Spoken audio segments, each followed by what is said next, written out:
لوگ کہتے ہیں یار امام احمد رضا بڑے سخت تھے، انہوں نے تو فلاں کو کافر کہا، فلاں کو کافر کہا، فلاں کو کافر کہا۔ ذرا دیکھ تو صحیح، امام احمد رضا جو سخت تھے اپنی ذات کے لیے سخت نہیں تھے، اپنی ذات کے لیے تو وہ بڑے نرم تھے۔ اصل چیز یہ ہے کہ تو نے اعلیٰ حضرت امام احمد رضا خان کو پڑھا ہی نہیں، جہاں اپنی ذات کی باری آتی ہے تو پھر وہ بڑے نرم نظر آتے ہیں، اتنے نرم اتنے نرم اتنے نرم کہ ایک مرتبہ حضور سیدی سرکار اعلیٰ حضرت کی کسی چھوٹے سے بچے نے آ کر کے دعوت کی اور عرض کی امام میری ماں نے یہ پیغام بھجوایا ہے، اس کے دل کی یہ تمنا ہے کہ آپ ہمارے گھر پر تشریف لے کر کے آئے تاکہ ہم آپ کی دعوت کریں۔ حضور سیدی سرکار اعلیٰ حضرت نے یہ نہیں دیکھا کہ چھوٹا سا بچہ آیا ہمارے پاس دعوت دینے کے لیے، یہ نہیں کہا کہ جاؤ تمہارے باپ کو بھیجو، یہ نہیں کہا کہ تمہارے بڑے بھائی کو بھیجو، ایسے کیسے دعوت قبول کر لے۔ نہیں، امام اہل سنت نے مسکرا کر کے محبت میں ارشاد فرمایا ٹھیک ہے دعوت تو قبول کر لی، بتاؤ تو صحیح کھلاؤ گے کیا؟ تو اس بچے نے اپنے دامن کو اس طریقے سے سمیٹ رکھا تھا، امام نے فرمایا دعوت تو قبول کر لی، بتاؤ تو صحیح کھلاؤ گے کیا؟ اس نے اپنے دامن کو پھیلایا تو دامن کے اندر کیا تھا؟ اللہ اکبر، تھوڑی سی دال تھی اور چند مرچیاں تھی۔ اس نے کہا سرکار دعوت میں کیا کھلائیں گے؟ یہی دال کھلائیں گے۔ امام اہل سنت نے مسکرایا، فرمایا ہم نے تمہاری دعوت قبول کر لی۔ قریب ہی میں حاجی کفایت اللہ صاحب بیٹھے ہوئے تھے، ارشاد فرمایا اس بچے سے سمجھ لو اس کا مکان کہاں پر ہے، کل ہمیں اس بچے کے یہاں دعوت میں چلنا ہے۔ اللہ اکبر، وقت گزرتا رہا، جب وہ وقت آیا جس وقت کے لیے امام نے دعوت قبول کی تھی، حاجی صاحب کو بلایا اور بلانے کے بعد ارشاد فرمایا کل وہ جو بچہ دعوت دے کر کے گیا تھا ہمیں اس بچے کے یہاں دعوت میں چلنا ہے۔ حضور سیدی سرکار اعلیٰ حضرت اس بچے کے گھر پر پہنچے، دروازے کے باہر بچہ انتظار کر رہا تھا کہ اب اعلیٰ حضرت تشریف لے کر کے آئیں گے۔ جیسے ہی آتے ہوئے بچے نے حضور اعلیٰ حضرت کو دیکھا، اندر جا کر کے ماں سے کہا ماں بڑے مولانا صاحب تشریف لے کر کے آ گئے ہیں۔ اعلیٰ حضرت کے لیے بچھائی گئی چارپائی، حضور اعلیٰ حضرت آ کر کے چارپائی پر بیٹھے۔ اب آپ کی جو خوراک تھی، اس خوراک کی کیفیت یہ تھی کہ حضور اعلیٰ حضرت بڑی بھاری خوراک کا استعمال نہیں فرماتے تھے، بلکہ بڑی ہلکی خوراک لیا کرتے تھے، اس لیے کہ امام احمد رضا کی کیفیت تھی، اس کیفیت یہ تھی کہ وہ اپنی زندگی کھانے پینے اور سونے میں نہیں گزارتے تھے، بلکہ ان کی پوری زندگی گزری ہے تو مصطفیٰ جان رحمت کے دین کی خدمت کرتے ہوئے گزری ہے۔ آپ پڑھے اعلیٰ حضرت کو 22 گھنٹہ جاگ کر، 21.5 گھنٹہ جاگ کر حضور سیدی سرکار اعلیٰ حضرت نے مصطفیٰ جان رحمت کے دین کی خدمت کی اور اہل سنت والجماعت کے عقیدے کو تحفظ فراہم کیا۔ صرف روزانہ حضور اعلیٰ حضرت یا تو 2 گھنٹے سوتے تھے یا پھر 2.5 گھنٹے سوتے، باقی 21.5 گھنٹے یا 22 گھنٹے جاگ کر کے حضور اعلیٰ حضرت کتابیں تصنیف فرماتے، مصطفیٰ جان رحمت کے دین کی خدمت کرتے، اہل سنت والجماعت کے عقیدوں کا تحفظ کرتے۔ ایسے ہی اعلیٰ حضرت کے نعرے مجموع میں نہیں لگتے، ایسے ہی ہر کسی کی زبان پر ان کی عظمتوں کے ترانے نہیں گونجتے۔ جو مصطفیٰ جان رحمت کا خادم بن کر کے زندگی گزارتا ہے، چاہے کوئی اس کا نام لیوے یا نہ لیوے، اللہ رسول کا وہ خصوصی فضل و کرم ہوتا ہے کہ قوم کے بچے کی زبان پر اس کی محبتوں کا ترانہ جاری ہو جاتا ہے۔ حضور اعلیٰ حضرت نے 21.5 گھنٹے 22 گھنٹے جاگ کر کے دین کا کام کیا۔ بہت بڑا احسان ہے ان کا ہمارے اوپر۔ یہ بات اور ہے کہ کوئی اسے مانے کوئی نہ مانے۔ کئی لوگوں کو ان سے چڑ ہے، چڑ اس لیے ہے کہ انہوں نے اپنے پرائے کو نہیں دیکھا، جب بھی دیکھا تو مصطفیٰ جان رحمت کو دیکھا۔ حضور علیہ السلام کی شان میں اگر کسی نے ادنا سی گستاخی کی نا تو پھر امام اہل سنت جلال میں آ جاتے تھے۔ آپ خود فرماتے، فتاوی رضویہ شریف پڑھیں آپ اٹھا کر کے، امام نے فرمایا کوئی مجھے گالیاں دے لے اس بات کی مجھے قطعاً پرواہ نہیں، فرماتے اس سے بھلی بات اور میرے لیے کیا ہوگی کہ میری اولاد اور میرے باپ دادا مصطفیٰ جان رحمت صلی اللہ تعالیٰ علیہ وسلم کی ناموس کے لیے ڈھال بن جائیں، یعنی لوگ ہمیں برا بھلا کہیں، حضور کو کچھ نہ کہیں۔ تو ان کا جو یہ معاملہ تھا اپنی ذات کے لیے نہیں تھا، اپنی ذات کے لیے تو بڑے نرم تھے۔ خوراک حضور اعلیٰ حضرت کی بڑی ہلکی تھی، بسکٹ لیتے تھے سوجی کے، سوجی کا بسکٹ استعمال فرماتے تھے، بھاری کھانا نہیں کھاتے تھے۔ خیر پہنچے دعوت میں، وہاں دسترخوان لگ گیا اور دسترخوان پر باجرے کی موٹی موٹی روٹیاں لا کر کے رکھ دی گئی اور دال رکھ دی گئی۔ اب حاجی صاحب جو ساتھ میں تھے سوچنے لگے اب کیا ہوگا، بڑا ہلکا کھانا لیتے۔ لیکن دیکھو امام اہل سنت نے کھانا کھایا اور پیٹ بھر کر کے کھانا کھایا۔ کھانا کھا چکے تو حاجی صاحب نے کہا سرکار آپ تو بڑی ہلکی غذا استعمال فرماتے ہیں، مگر باجرے کی موٹی موٹی روٹیاں اور دال آج آپ نے اس کو استعمال فرمایا۔ ارشاد فرماتے ہیں اس محبت کی دعوت اگر روزانہ بھی ہو تو احمد رضا قبول کرنے کے لیے تیار ہے۔ تم میری خوراک کو دیکھ رہے تھے، یہ نہیں دیکھ رہے تھے کہ میرے اس عمل سے غریب کے دل کو خوشی ملنے والی ہے۔ اپنی ذات کے لیے تو وہ بڑے نرم تھے، بڑے نرم، لیکن جب بات حضور کی عظمت کی آتی، شان مصطفیٰ جان رحمت صلی اللہ تعالیٰ علیہ وسلم کی آتی، تو پھر امام اہل سنت سیدی سرکار اعلیٰ حضرت کا معاملہ ہی کچھ اور ہوتا۔ پھر تو کیفیت یہ ہوتی کل کے رضا ہے خنجر خونخوار برقبار، آدھا سے کہہ دو خیر منائے نہ شر کرے۔ بیٹھے ہوئے ہیں امام اہل سنت اور لوگ آ رہے ہیں مسئلہ پوچھنے کے لیے۔ کسی نے وضو کے بارے میں مسئلہ پوچھا، 2 لائنوں میں جواب دے دیا۔ کسی نے نماز کے بارے میں مسئلہ پوچھا، 4 لائنوں میں جواب دے دیا۔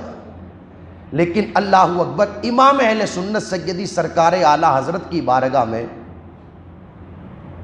جب حضور علیہ الصلوۃ والسلام کی ذات کے حوالے سے کوئی مسئلہ لے کر کے آتا تو پھر جواب 2-4 لائنوں میں پورا نہیں ہوتا۔ جب آپ تشریف لے کر کے گئے تھے نا مکہ شریف، تو امام اہل سنت سیدی سرکار اعلیٰ حضرت کو وہاں کے بڑے بڑے علماء نے گھیر لیا اور ارشاد فرمایا احمد رضا معاذ اللہ تم نے تو شرک کیا ہے۔ ارشاد فرمایا وہ کیسے؟ کہا سنا ہے ہم نے کہ تم نے حضور کے علم کو معاذ اللہ خدا کے علم کے برابر بتایا۔ امام اہل سنت نے کہا استغفر اللہ 100 بار استغفر اللہ، ایسا نہیں ہے۔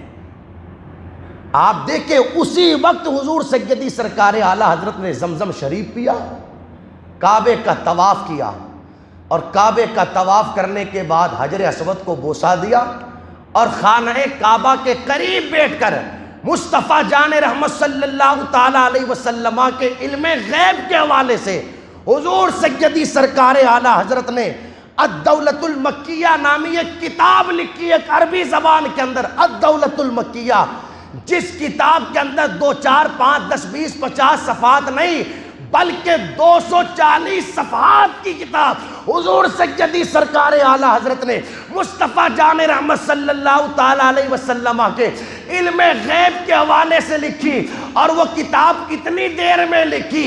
10 5 20 25 دنوں میں نہیں بلکہ 6 گھنٹوں کے اندر حضور سیدی سرکار اعلیٰ حضرت نے الدولۃ المکیہ حضور کے علم غیب کے حوالے سے کتاب لکھی۔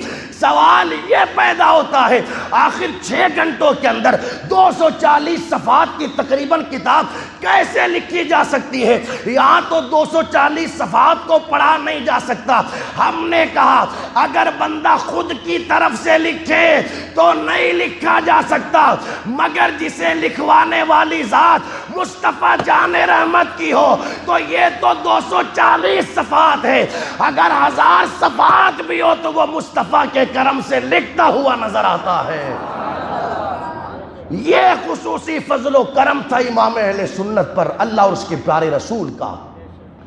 240 صفحات کی آپ نے کتاب الدولۃ المکیہ حضور کے علم غیب کے حوالے سے لکھے، جس کا جواب قیامت تو کوئی لے کر کے نہیں آ سکتا، اور سارے منکرین علم غیب کو آپ نے جواب دیا۔ حضور علیہ الصلوۃ والسلام کے علم غیب پر جو اعتراض کر رہے تھے اسی طریقے سے آپ کی بارگاہ میں مسئلہ آیا، کسی نے کہا کہ میں نے حضور کو دافع البلا کہا۔ کیا کہا؟